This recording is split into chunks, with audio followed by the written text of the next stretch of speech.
Well, happy Friday. It's Illinois in Focus Daily. Back at it.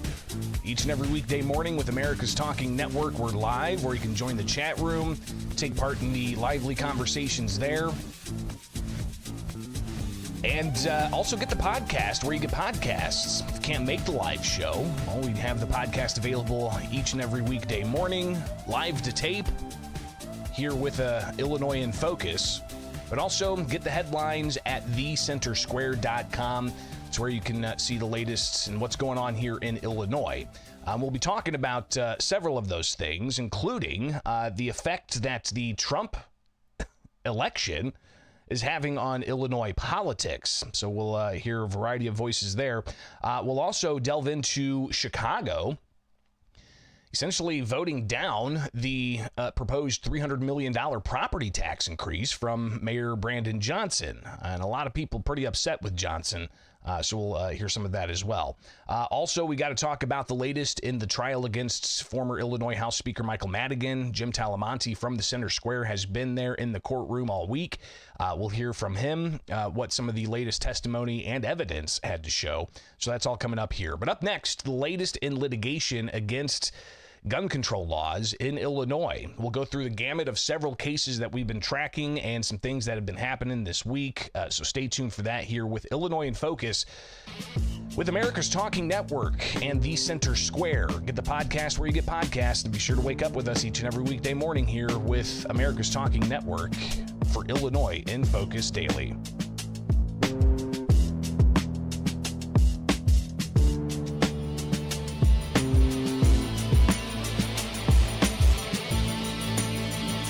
Still no official appeal to the 7th Circuit U.S. Court of Appeals of the Southern District judge's ruling that Illinois' gun and magazine ban is unconstitutional, though the state has signaled that they're going to appeal. You had Attorney General Kwame Raoul say that he is unapologetic about the appeal. Governor J.B. Pritzker saying it's about public safety, but plaintiffs saying that the state needs to just drop the case. So no official appeal yet in the state's gun ban being struck down. Now, December 9th, that's the day that it's about 3 weeks away now, because the ruling came last week, Friday afternoon, and put a 30-day stay on the ruling, a permanent injunction on the law. So December 9th is when that permanent injunction is going to kick in if the appeals court does not actually extend that stay or that hold on the judge's self-imposed hold on the judge's rule. That's the latest in that case. It is Illinois in Focus Daily. I'm Greg Bishop, and tracking that for you, obviously all the way from the Southern District, Illinois Federal Courts, the preliminary injunction that happened in April that gave 6 days of what the Second Amendment community said was Freedom Week, and then the states got a hold of the judge's preliminary injunction, put a hold on that for after 6 days of it being there. Then we had all of the rigmarole of going to the appeals courts, them siding with the state, and then going all the way to the U.S. Supreme Court, asking them to take the case on preliminary grounds. They denied that, and then we are back in the Southern District where final judgment was issued last week. So the next step is now on the merits on final judgments, the appeals court. How that's going to be handled, we'll be watching. But obviously, December 9th is a big date there where we expect to see an appeal filed. What happens with the stay after that, who knows? So we'll watch. Something else we've been watching closely is a state-level challenge of Illinois' firearm owner ID card. That is a case from Gun Save Life. They had a hearing in the district state court in Sangamon County, and the judge there sided with the state, I believe. So they appealed to the appeals court. In the appeals court, the state appeals court, the 4th district, the state had asked for extension after extension, and the judges there said, no, we're not extending this anymore. They set a hearing date. We thought that hearing date was set for November 14th, which was yesterday. That was not on the docket. They had no hearings set for the 14th in the 4th district. But then after some communication back and forth, was able to determine that the hearing has been moved. And if you follow me on X, you see this post from yesterday. It says the Illinois Appeals Court hearing of the case challenging the state's firearm owner ID card has been rescheduled. Guns Save Life versus Raul will be heard December 19th by the Illinois Appellate Court's 4th district. And going to the Appellate Court's page, you can see here that indeed they have it scheduled for the 19th, December 19th. It's going to be the last case they hear. Guns Save Life v. Raul. You can see it right there. The last case. So that's going to be heard in the 4th District State Appellate Court. They do live stream. So we'll obviously be having a lot of people watch that. I imagine their views are going to be through the roof. So that's another case update for you. We also have the case Schoenthal v. Raul, which is the challenge of the prohibition on concealed carry licenses on mass transit. Just want to pull this up for you as well to show you the docket entries that were provided on the docket for that particular case, the Schoenthal v. Raul case. So on the 8th, they had a motion to extend the time to file a brief. The state did. And then the order on the 12th granting that motion to extend. So now the state, because this case, if you recall, this case in the district court, federal district court, right? So this is a federal case now, kind of bouncing around from federal to state to federal. But this federal case, the district judge granted an injunction against the state enforcing the law on the 4 individual plaintiffs in the case. If you recall, this case also had a moment where the state is saying that they wanted a stay on the injunction because they said that the judge's rule 3 days after some people were murdered on the Chicago Blue Line or Red them in, rejected their request for a stay, and then proceeded to just lay out all kinds of very intense questioning of the motivation of that sentence, saying the judge's order came and then 3 days later people were murdered on mass transit, and the judge grilling the attorney saying, hey, has anybody that has a concealed carry license murdered anybody on the Chicago mass transit? Has anybody with a concealed carry license ever been arrested on mass transit with a concealed carry gun? So it was interesting to hear that. But again, back to the docket. So the state asked for an extension. They replied and said, yes, we'll give you the extension. So now they have until the December 16th to file. And then the appellees, they have the January 15th to appeal. Appellants then have a reply brief due by the 5th of February. So you can kind of see there, that is still progressing, right? So it's going to be a couple of months before we actually have a hearing in the appeals courts on the CCL prohibition on mass transit case. So as it stands right now, though, the state cannot enforce the prohibition of concealed carry on mass transit against the 4 plaintiffs. It's not for everybody. This is a case just about the 4 plaintiffs, but as it progresses through the court, we may see where it goes from there. Then you've also got the Chicago v. Glock case. That was scheduled for a hearing earlier this month, but I think for some reason they moved it to November 20th. So that's coming up next week sometime. We'll definitely see what happens there. That, of course, is the case that Chicago brought against Glock, manufacturer of very popular handguns that even a lot of law enforcement use, saying that Glock's build of their firearms makes it too easy for people to bring in aftermarket switches to turn them to full auto. So we'll see how that case progresses, because the outcome of that case could impact the state's case, the state law that says people can go after gun manufacturers So that's another case that's being challenged. That law is being challenged in federal court, and that case is kind of holding out there. So just some of the updates here at the end of the week. Wanted to keep you guys posted. Of course, this is just Illinois in focus. We're looking at Illinois gun control laws. It has among the most intense and strict gun control measures. When it comes to veto session, we haven't heard anything about the safe storage laws they want to do and the lost and stolen laws they want to do. They want to enhance those. Make you have to lock up your firearm if you have somebody, I believe, 18 and under in the house, or any other prohibited people who don't have a FOID card. You'd have to keep your firearm locked up. But you've also got the lost and stolen provisions they were looking to expand, including the ability of individuals, or the requirement for individuals to report lost and stolen firearms. So just some of the things to keep in mind. We haven't seen those bills be brought up at the veto session. They canceled Thursday. They're back Tuesday. So we'll see what happens with those 3 days they have scheduled, if that even comes up.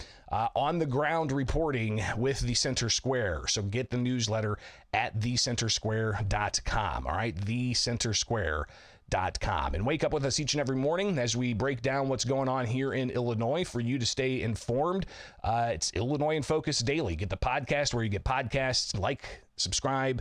America's Talking Networks, where we're live each and every weekday morning. So make it happen here with Illinois in Focus Daily.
Stand by, working to line up our next guest.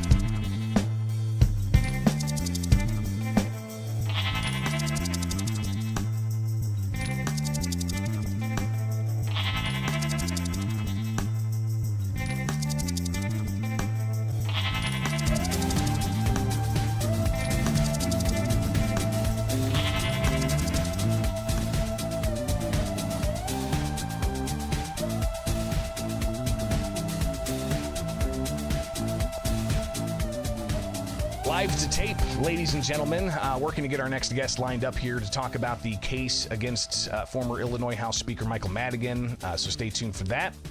May do a live sound check and start this segment up. Let's pull Good morning, Greg. Aha, there he is. All right, Jim Talamonte. There we go. All right, stand by, Jim, and we'll get this party started here in just moments with Illinois in Focus Daily. Be sure to wake up with us live to tape each and every weekday morning.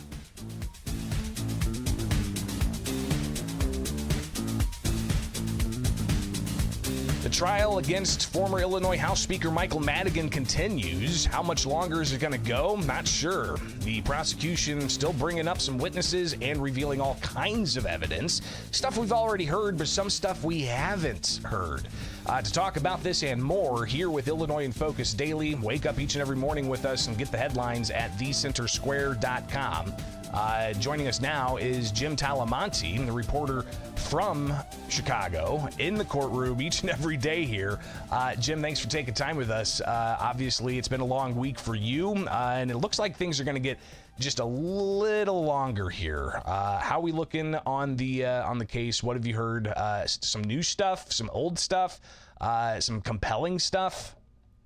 Yesterday, we got it all, Greg. It was action-packed, really. And I'm not, there have been times during this trial when things have lagged and things have dragged. And the previous day, Wednesday, Fidel Marquez, fifth day, court day on the witness stand. Through cross-examination, there was a lot of repetition. Several times, Judge John Robert Blakey scolded the defense attorneys for repeating questions, asked and answered, sustained, asked and answered, sustained, and multiple times. But then Marquez final morning with the redirect testimony. It was a strong performance, I think, by prosecutor Amar Bachu. And I thought Marquez came out less damaged than I expected him to come out.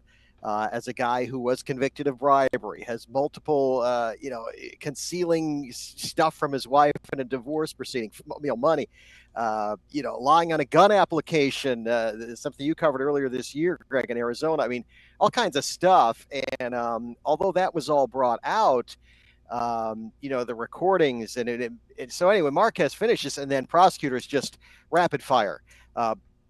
Diane MacArthur, recording after recording after recording, a series of emails, further cementing the prosecution's case here, and then witness after witness. We went through, after Marquez, 8 more witnesses, primarily ComEd and Exelon employees involved, or former employees who had, from IT to legal to financial, document after document, testimony after testimony. And then we got into, as well, FBI agents who raided the homes of some of these Madigan campaign workers.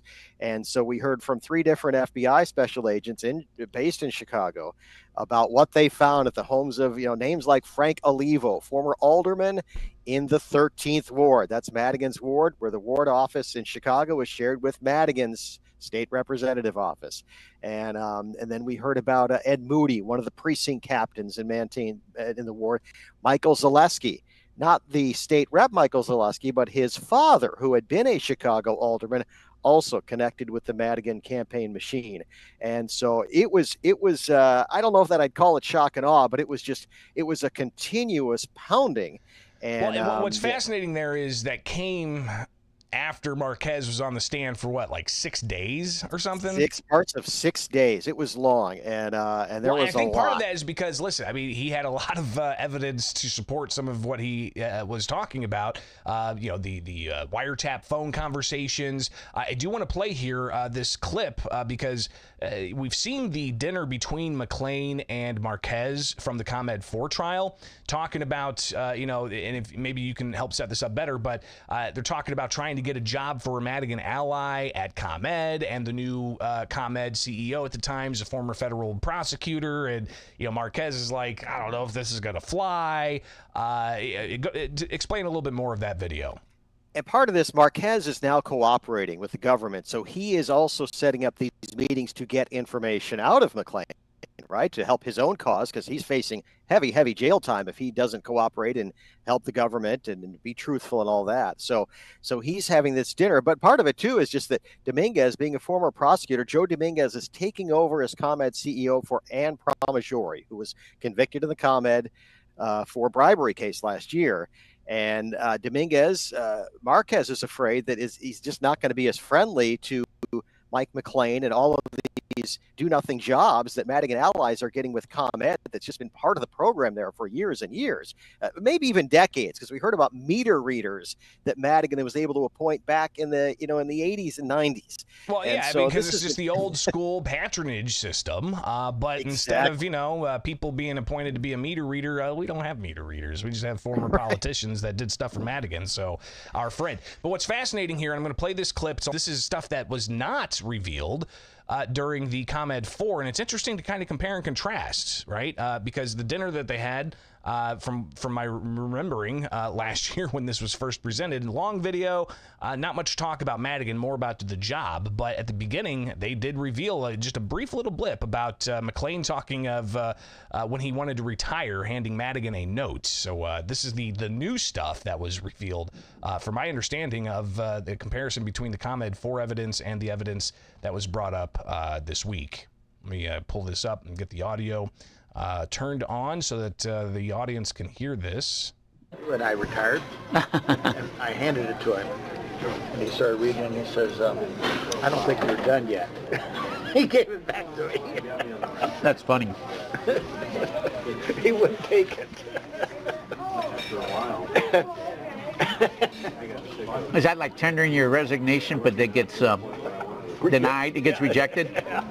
So again, the video goes on from there, and people can actually see the entire 11 to 12-minute video at America's Talking Network on YouTube, or you can find it in Jim's story. But clearly, McClain says he gave Madigan kind of a retirement letter and said, "No, you ain't going," in exchange for little to do nothing jobs for Madigan allies. Is this going to stick? How's the jury looking when they're getting this information? That's the big question. There hasn't been a lot of expression from what I've been able to tell when I've been noticing the jury. There hasn't been a lot of expression. There's been virtually none from Madigan. McClain has heard a lot of this before from the Combat 4 trial. He same thing. So I haven't seen a lot of even when in the cross-examination of Marquez, when defense attorneys were raising their voices and there was some attempt at making this a dramatic scene. It didn't seem, like there was a whole lot of emotion or a whole lot of reaction, just kind of taking it all in. And even yesterday, as it was, at times I thought, wow, they're really plowing through this stuff. Are they, is this being digested? And you don't know what's in jurors' mind. They get at every break, they get the instruction from the judge. You're not to discuss the case, talk about the case. If someone asks you about the case, that's got to be so tough. And it's so exactly because you just want to talk about this, right? I mean, so we can, thankfully, especially absolutely free speech. Love it. So obviously, the jury's got to be getting exhausted here. It's already been 3 or 4 weeks, and we're looking at maybe 8 more weeks. What's the rest of the timeline look like, especially when it comes to the possibility of defense witnesses? Are we going to see witnesses taking the stand to talk favorably about McClain and Madigan? Great question. The judge brought that question up yesterday, and I will say before we talk about his timeline, that the judge has gone out of his way for the jury to give them longer breaks. The afternoon break is a half hour. Yesterday they made an exception because prosecutors asked, they wanted to get through all these people. Some of them had traveled in to be witnesses. They didn't want to hold them over the weekend because there's no court today. But he's given them breaks. There was an early exit on Halloween, a late start on Election Day. So he's been very careful. He gives them the early exit on Wednesdays to take care of personal days. Friday, he says, is your day to the jurors. This is your day. No court. This is 11 weeks is wildly off, quote unquote, wildly off. And he says, my math, last week he said 13 weeks. This week he said 14 weeks. And he said, not including defense case or deliberations. He's still waiting on the estimate from Madigan attorneys. Apparently, he got the estimates he asked for a week ago from the McClain attorneys, from his team, and from the prosecution. He's asked again Madigan's attorney. Madigan's got an army there. Wow. 5 lead defense attorneys at his table. So that we hope to get on Monday from that group. But the judge is saying his math, 14 weeks total, not including defense case. They haven't said whether they'll be calling witnesses. They've introduced some pieces of evidence here and there, but and a recording in one case, but no actual no mention of whether we don't expect Madigan or McClain to testify, but they could. Maybe that's McClain a question you can ask Madigan when you see him coming in the mornings, because you've been there every day and he's waving. He sees you. He knows you now. Interesting stuff. Yeah, there. Most days he's been fairly cheery, and McClain even now gives us a wave when he kind of tried to avoid the cameras at first. Day. He actually gave you like a salute. He did, and his wife kind of looks at us. Cinda looks at us a little more suspiciously. Or some days it's just me because there aren't other photographers there. Now, when we get to Danny Solis, who prosecutors said may testify next week, the former Chicago alderman, then the Chicago media horde will be back from the city council show that was going on yesterday, and they'll be back to show undoubtedly to try to capture Daniel Solis coming into the courtroom. So we'll have some more fireworks we expect to be more fireworks when Solis comes. We'll be watching all of this. Jim Talamonte, reporter for the Center Square up in Chicago. People can read your work there. Greatly appreciate you taking the time, and you are a trooper going through all of this because, it's going to be a long slog. We got the holidays coming up. We got Christmas and New Year, and oh boy. We'll go well into January with this. And it's pretty incredible. Greatly appreciate you as always, and we'll talk again in the near future. Jim Talamonte, reporter at the Center Square. It's right here with Illinois in Focus Daily. I'm Greg Bishop, and you can wake up with us each and every weekday morning. Get the podcast where you get podcasts, Illinois in Focus. And also be sure to like, subscribe, and hit that notification bell for America's Talking Network.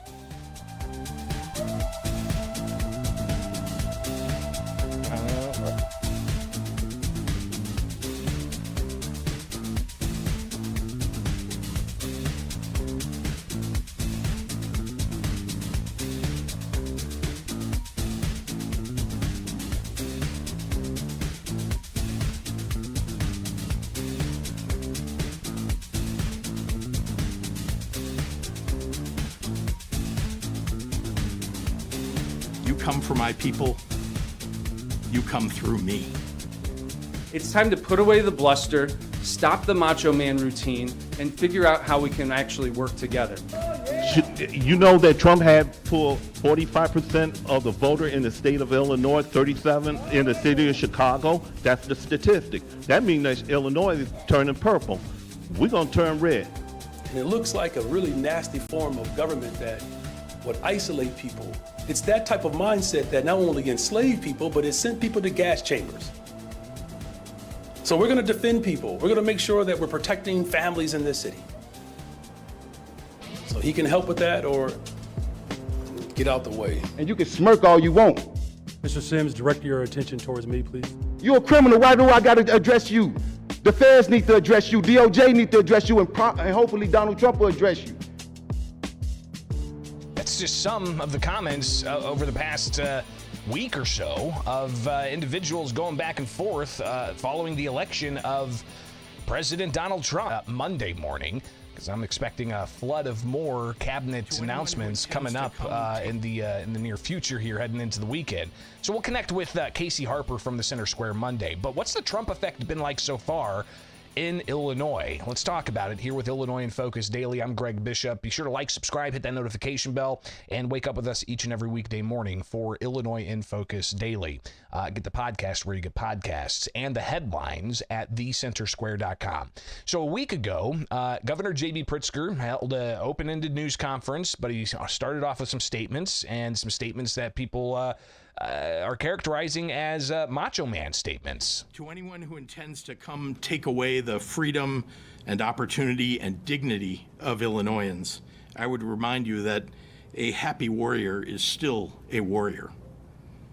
You come for my people, you come through me. So obviously, that's a reference to a whole host of things, from abortion issues to undocumented migrant issues. The Trump administration saying that he wants to end sanctuary cities. The Trump administration saying he wants to end the Federal Department of Education. A whole host of other things. But that idea of, you come for my people, you come through me. As Pritzker says, even the pick for, the border control, Tom Homan said, bring it on, game on. So interesting to hear that. But Republican State Representative Ryan Spain, he had this to say about Pritzker's comments. Remember, this is the same governor that came to the House floor, pointed at Republicans and called them all carnival barkers and doom grifters. And now here he is offering some sort of gubernatorial macho man moment, saying that Donald Trump needs to come through him in order to deliver help to the people of the state of Illinois. Governor, let me be clear, that's the wrong message. That's not the lesson that we should be taking from the results of the election last week. We need to be thinking about how we can work together for our nation. So obviously Republicans have a different message. They say that the state of Illinois needs to conform with what the Trump agenda is to grow the economy. Wednesday on the House floor, Republican State Representative Adam Niemerg made a point of personal privilege. I rise to publicly congratulate Donald Trump on his election. Has endured efforts to keep him off the ballot, including here in Illinois. He has had to waste hours of his life away from the campaign trail to appear in court in sham, politically motivated court cases brought against him. He even had 2 attempts on his life. President Trump not only won this election, but he won big. Trump's victory shows the American people want real change. They're tired of career politicians abusing their power for their own goals and agendas.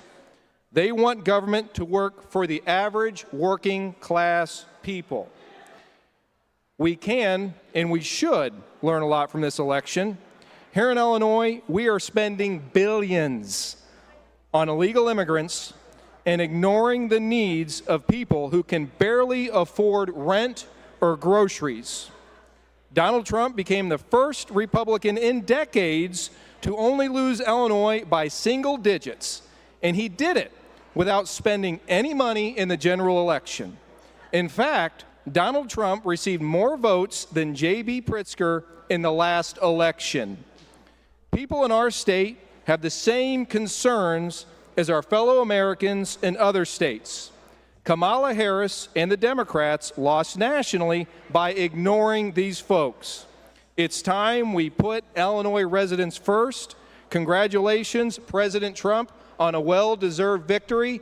Let's make America great again. Thank you. So, Representative Niemerg making that speech on Wednesday, but then yesterday up in Chicago, public comments before a special city council meeting where you had a whole host of people sharing their thoughts post-election. Here is one individual standing up to let it be known his thoughts. I believe his name's Mr. White. We'll hear that now from the city of Chicago yesterday. Good evening, everybody. Good afternoon. I want to know, how does it feel that Trump is in office right now? You see the Mayor Brandon Johnson, you underestimate us. You underestimate the black people, and you underestimate Chicago Red. We're the thorn in your side, and we're going to be the thorn on everybody else in this council member side too. If you don't stop what you're doing, we're going to take matters in our own hand, and we're going to stop it. You know that Trump had pulled 45% of the voter in the state of Illinois, 37 in the city of Chicago? That's the statistic. That means that Illinois is turning purple. We're going to turn red. And for some of these cities. So, obviously, an interesting message, similar message from a familiar face up in Chicago. Jessica Jackson has been addressing the city of Chicago as a public comment period for months on end, it seems. Here's some of what she had to say yesterday. Keep thinking you ain't gonna abide by what the President of the United States said. Everybody know better than that. So you and the rest of them that know what time it is, y'all come on. You leave that loser where he is. He's a loser. He's a loser. No, me and Zoe, we ain't doing nothing for nobody except for ourselves. We got you, loser. Again, pointing to Brandon Johnson, the mayor of Chicago. This is some of the public comments from yesterday. Taiwan Sims got up there and started talking about, some of the aldermen and other officials with the city of Chicago, pointing at them during some of his public comments. Y'all can bird dog me all y'all want, but if it's relationship over duty, then y'all don't serve the blue, and y'all don't pledge the oath. Y'all pledge to serve us, not Cotton Zara, not a personal interest, but y'all do. And you can smirk all you want. Mr. Sims, direct your attention towards me, please. You're a criminal. Why do I got to address you? The feds need to address you. DOJ need to address you, and hopefully Donald Trump will address you. Because you're going to protect the undocumented. Why you going to allow for the citizens in Chicago to suffer under your, 33%? See, Joe Lopez cooked that 3% up a long time ago. Y'all called it a circuit breaker. Y'all been talked about it. Remember, before you came in here and gave that jovial speech, you need to be inspected. So clearly some frustrations from members of the public in Chicago after the Chicago City Council meeting where unanimously the Chicago City Council voted down Brandon Johnson's $300 million property tax increase. Brandon Johnson took to the microphone and was reacting to some of the rhetoric that he heard from citizens, but also saying that Donald Trump is scary, a frightening figure, a threatening figure. As a black man, why would I cooperate with agents that are looking to terrorize people? And so here's what I'm recommending to the president. Here's what I'll recommend to him. That the city of Chicago is the greatest city in the world. He has an opportunity to actually figure out how to unite this country. There are working people in this city that are afraid, scared. How could someone be that comfortable knowing that he is causing that type of fear and terror? That can't come from government leadership. That looks a lot like some of the things that I would teach when I was a social studies teacher. And it looks like a really nasty form of government that would isolate people. It's that type of mindset that not only enslaved people, but it sent people to gas chambers. So we're going to defend people. We're going to make sure that we're protecting families in this city. So he can help with that or get out the way. So the rhetoric from Johnson not seeming to calm down, trying to compare an incoming Trump administration to former forms of government that would send people to gas chambers. We're going to see some of the heat come down, some of the rhetoric come down. We'll be watching it here each and every weekday morning with Illinois in Focus. As part of America's Talking Network, get the podcast where you get podcasts. Like, subscribe, hit that notification bell with America's Talking Network here on YouTube, and get the newsletter at thecentersquare.com.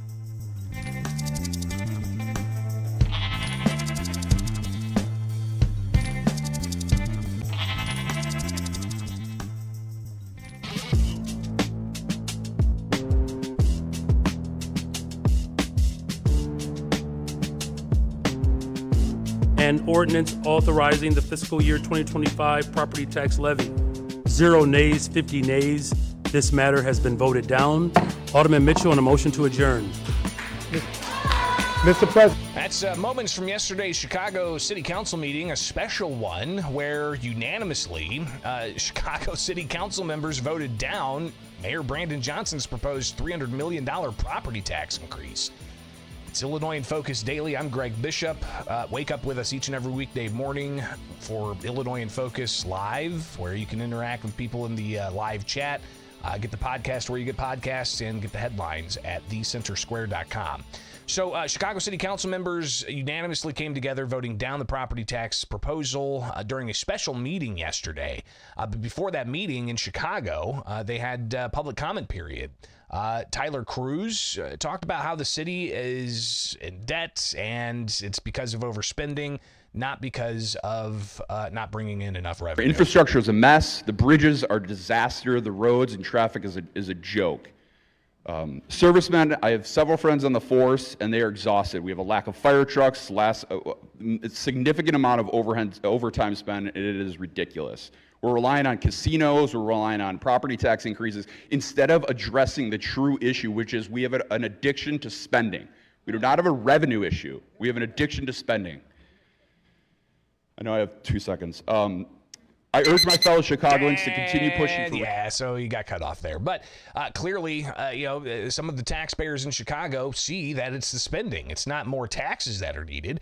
Miss Lawrence, another resident of the city of Chicago, got up to talk about, they're looking at possibly higher taxes. Is that money going to go to non-citizens? What about our real estate? Because, see, we paid for these properties for a purpose and not for you to go touching it with $300 million that you want to siphon out of the citizens' pockets. Get rid of the illegals, and that'll take your money right back. Started off with that. So is that something that the city of Chicago is going to work with the Trump administration for mass deportations? I guess we'll continue to monitor that and see what happens. But again, after citizens addressed the council, you had the vote, and the vote didn't go for Brandon Johnson. 0 nays, 50 nays. This matter has been voted down. Alderman Mitchell on a motion to adjourn. And people celebrating the defeat, the unanimous defeat against the proposal. And keep in mind, I mean, they're looking at $1 billion deficit in the city of Chicago. So what are they going to be doing here? Johnson reacting to the unanimous no vote in the city of Chicago to his property tax proposal. This is a healthy process. This is something that my administration can handle. I'm not intimidated by voices from individuals who are city leaders in their own respect. So this is a good thing for Chicago. It's a new process. People will learn to adjust to it as we continue to move forward. So a new process, he says. But he's also adamant, especially after losing the property tax increase proposal. He's now on a focus of what he calls progressive income, looking at making quote, the wealthy pay their fair share. So let me just say this, where the money should come from is the ultra rich in this state. And look, we fought for that, is to make sure that we're working with our state reps, our state senators, our governor, our county commissioner, our county board president. All of us require progressive revenue in this moment. And we can no longer afford the ultra rich, big corporations to continue to get away with not paying their fair share. Is that we have to have state government and federal government work to ensure that those who are ultra rich in this state, in this country, have to pay their fair share. They continue to get away with not living up to the hopes and the promises and aspirations of what it means to be a nation, one nation, indivisible, right? Literally fighting for justice for all. That's the goal in all of this. So we will continue to have this robust conversation, and I'm confident that we'll be able to land it. And so, look, ultimately, we need a progressive income tax in the state of Illinois. One of only 11 states who don't have that. We got to continue to fight for it. So will we see Chicago Mayor Brandon Johnson be an adamant proponent of another attempt for a progressive income tax? You've got that question on binding that was just approved to tax millionaires 3% more for property tax relief. I don't know if that would be able to go to Chicago to help it pay its debts. So we'll be watching that closely. But another interesting thing, just to wrap up on a Friday here with Illinois in Focus Daily. Get the segments of the show each and every weekday morning at America's Talking Network. Somebody who we've talked with in the past, reporter in Chicago, he's an independent reporter, William Kelly. He's got his press credentials back, and he's getting moments in front of the city of Chicago mayor. Your approval rating is at an historic low. Chicagoans are saying that you're a worse mayor than Lori Lightfoot, if you can believe it. Your property tax proposal, $300 million property tax increase, just got shot down 50-1. That's got to be a record. Primarily because Chicagoans felt that any tax increase that you propose is simply a migrant tax, that money's going to pay for migrants, almost to the penny. Considering your rhetoric, even here today, comparing Donald Trump to Hitler, do you really believe that Donald... Better hurry up and ask a question, otherwise your arm going to get real tired. Hurry up. No, I'm good. Well, we're not, so hurry up. Right. Well, Mayor Johnson, considering your rhetoric towards Donald Trump, his border czar, Homan, has already said... You're about to get that mic passed. You got to ask the question, sir. You're wasting people's time. Well, you know, just ask the question. Hundreds of thousands of people on okay, so William check J. this Kelly out. On if Twitter, you don't ask your question, we're going to move on to somebody else. You're interrupting my question is what you haven't asked makes it difficult. Can we move on to the next person, Nefsa Hayat? Here's the question. Thank you. They're saying that they're going to double down on sanctuary cities like Chicago due to your rhetoric. You're $1 billion. Okay, I've had enough of this. How are you? You have to learn how to articulate yourself and ask an articulate question. Here's how we're going to balance our budget. Thank you. I've heard your question. You know what? Let's take this mic from this person here.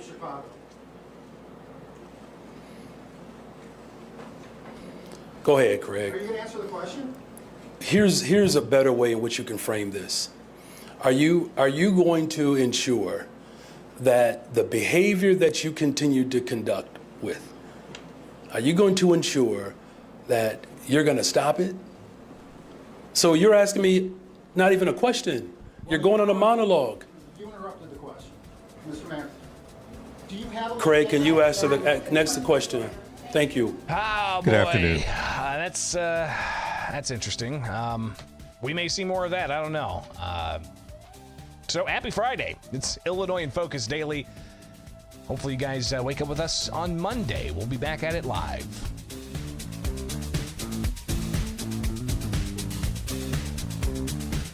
All right, guys, that's all I got for you today. Greatly appreciate your patience in getting the connection with Jim Talamonte. Good to see the view numbers up.